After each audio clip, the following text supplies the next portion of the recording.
Até 1930, os cangaceiros andavam sempre em bandos formados apenas por homens. Quando o Lampião conheceu a Maria Bonita, essa história mudou.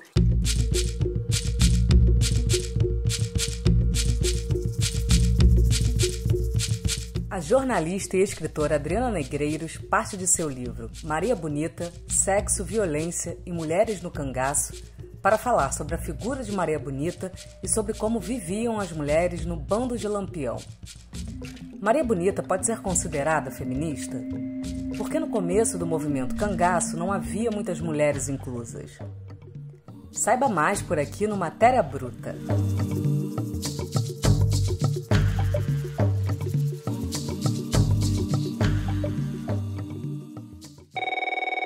Eu sou jornalista, então a escrita é algo que me acompanha desde sempre na minha profissão. E em 2015 eu resolvi largar as redações, eu trabalhava na Abril, para começar a escrever livros. Essa era a minha ideia, escrever grandes reportagens em forma de livro. E o cangaço sempre foi um tema que me interessou muito, porque eu sou do Nordeste, eu cresci em Fortaleza e a minha família é de Mossoró, que é uma cidade que fica no Rio Grande do Norte, que em 1927 expulsou o bando de Lampião. Então, até hoje, a cidade tem um grande orgulho desse feito histórico de ter conseguido evitar a invasão do bando de Lampião, o que de fato era algo muito surpreendente, porque Lampião era o grande terror do Nordeste ali nos anos 20 e nos anos 30. Então, quando eu estava procurando por um tema para escrever meu primeiro livro, eu achei que o cangaço seria uma boa ideia, porque eu iria enjoar rapidamente daquela história, que era uma história que me fascinava profundamente, e achei também que seria muito interessante se eu fizesse isso sob essa nova perspectiva. O cangaço é uma história muito masculina. Lampião é uma figura muito exuberante, fala-se muito de Lampião. Corisco, que foi o segundo cangaceiro mais importante, também é uma figura que recebe muito destaque, fala-se constantemente sobre Corisco. Mas as mulheres, elas tinham uma função um pouco de acessório nas narrativas sobre o cangaço. Então a minha curiosidade como jornalista e como mulher foi tentar descobrir, afinal de contas, qual era o papel dessas cangaceiras, para além da aparência, para além da questão mais superficial. Então foi assim que eu acabei chegando à escrita desse livro.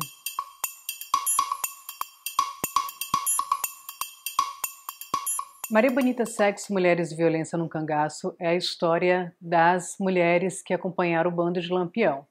É uma biografia da Maria Bonita. A Maria Bonita é o personagem principal dessa história, porque ela foi a primeira cangaceira da história do Brasil. Maria Bonita é uma mulher pioneira. Até 1930 não havia mulheres no bando de Lampião, e Maria Bonita foi a primeira mulher a acompanhar um bando de cangaceiros.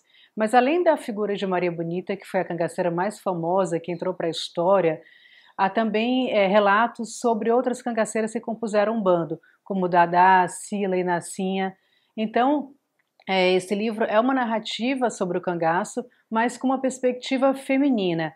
A minha escolha pela Maria Bonita foi pelo fato de ela ser a pioneira. Ela foi a primeira mulher a entrar num bando de cangaceiros. Há registros da presença de cangaceiros no sertão do Nordeste do Brasil desde pelo menos o século XVII, mas esses grupos eram formados por homens. Só os homens compunham os bandos, porque acreditava-se que as mulheres podiam dar azar, né? Os cangaceiros achavam que tinham um corpo fechado e a presença das mulheres, as relações que eles iriam estabelecer com as mulheres poderiam deixá-los com o corpo aberto e, portanto, mais suscetíveis à perseguição da polícia.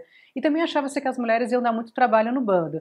Achava-se que as mulheres iam brigar, que iam fazer intrigas, que não iam aguentar o tranco de percorrer o sertão enfrentando fome, sede e a perseguição. Então, até 1930, os cangaceiros andavam sempre em bandos formados apenas por homens. Quando o Lampião conheceu a Maria Bonita, essa história mudou. Ele resolveu, então, levá-la junto com ele para o grupo e, com a entrada de Maria, muitos outros cangaceiros resolveram também levar suas mulheres. Alguns levaram as mulheres que eles já tinham e mantinham em suas casas, mas outros também raptaram mulheres. Então, se a Maria foi uma cangaceira que entrou no bando porque quis, muitas outras mulheres não tiveram essa mesma história. Elas entraram no bando de cangaceiros porque foram sequestradas, raptadas, meninas muito jovens, de 12, 13 anos, ou até 11 anos, crianças praticamente, e que foram obrigadas a partir de então a ter uma vida que elas não escolheram e que era uma vida extremamente opressora e violenta.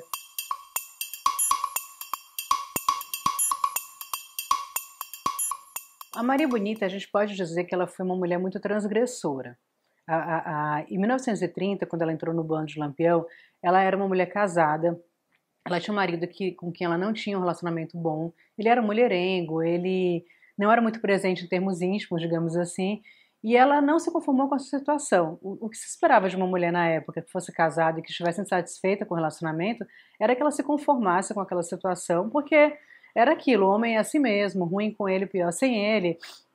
Era isso que se imaginava na época, muitas vezes até hoje, né? Há quem pense assim.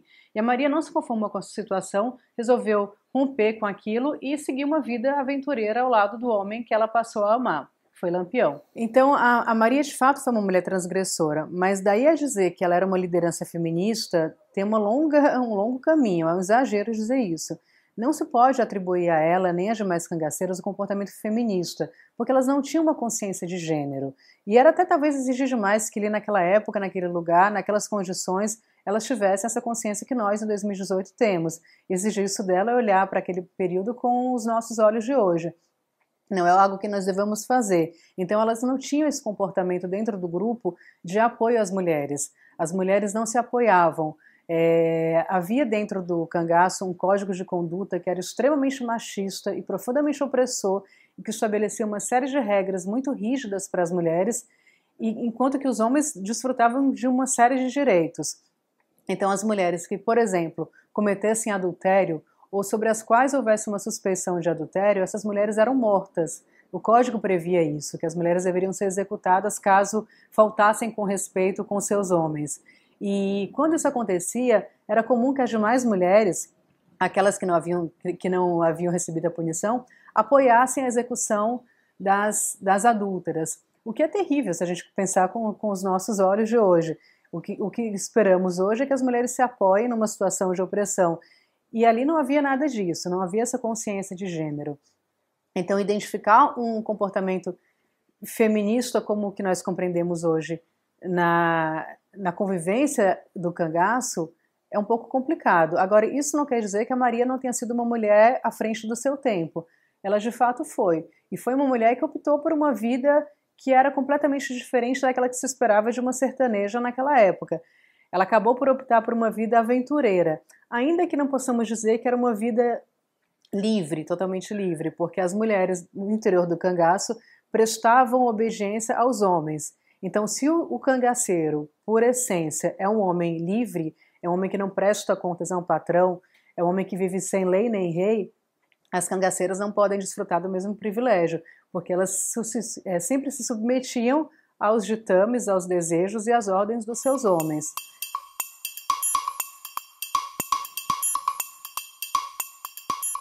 Um aspecto que é interessante a gente perceber é que a violência que havia ali naquele momento não era uma violência exclusiva dos cangaceiros. As forças volantes, que eram os comandos de caça aos cangaceiros, que teoricamente deveriam combater os cangaceiros, eles podiam ser muito mais violentos do que os próprios bandoleiros. Então, essas forças volantes, elas cometiam uma série de atrocidades, não apenas com os cangaceiros, mas também com sertanejos que eram acusados de proteger os cangaceiros. E eu digo isso pelo seguinte, né? Porque como é que a imprensa retratava as mulheres que compunham o cangaço? As fontes de informação dos jornalistas eram os soldados, era a polícia, eram as fontes oficiais. E os soldados retratavam essas mulheres que compunham o bando como grandes sanguinárias, como bandidas, como executoras, como mulheres que pegavam em armas e saíam atirando em quem encontrasse pela frente, o que não é verdade. Dentro do cangaço, essas mulheres tinham um cotidiano muito próximo da mulher sertaneja que ficava em casa. Elas se dedicavam muito às tarefas domésticas, ainda que elas não tivessem uma casa rigorosamente, um lugar fixo para viver. Elas viviam, tinham uma existência errante, mas ainda assim, elas compunham uma função muito mais doméstica. As mulheres, elas faziam parte da esfera privada e não da esfera pública. Então a esfera pública, né, do combate, de pegar em armas, isso era dos homens. As mulheres se dedicavam às tarefas mais comezinhas. A Maria Bonita, muitos me perguntam se ela era uma mulher bonita de fato. É uma curiosidade sobre a beleza da Maria Bonita. E de fato eu acho que ela era uma mulher muito bonita. Ela tinha pernas bonitas, um corpo muito bonito, embora alguns cronistas da época fizessem referência a uma certa ausência de de bunda dela, ou muitos diziam que ela tinha os pés esparramados, que se vestia mal, mas a Maria, ao meu ver, era uma mulher muito bonita e tinha muito bom humor. Ela era o que podemos chamar de uma pessoa irreverente, ela era meio sapeca, ela gostava de fazer piadas, então tudo isso torna a Maria Bonita uma personagem muito charmosa, porque eu tenho grande simpatia. Embora ela tenha sido entrado para a história afamada pela beleza, como Maria Bonita, o fato é que ela morreu sem jamais saber que ela seria conhecida assim. Até o dia em que morreu, ela era Maria Gomes de Oliveira ou Maria Judéia. Após a morte é que surgiu o apelido Maria Bonita.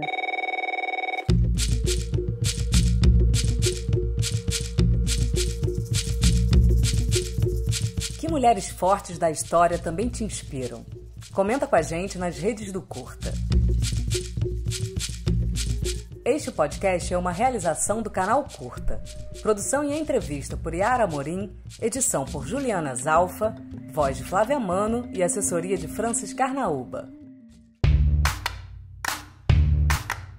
Se interessa por história do Brasil? O streaming do conteúdo independente tamanduá.tv.br está cheio de filmes incríveis para você mergulhar ainda mais na história nacional.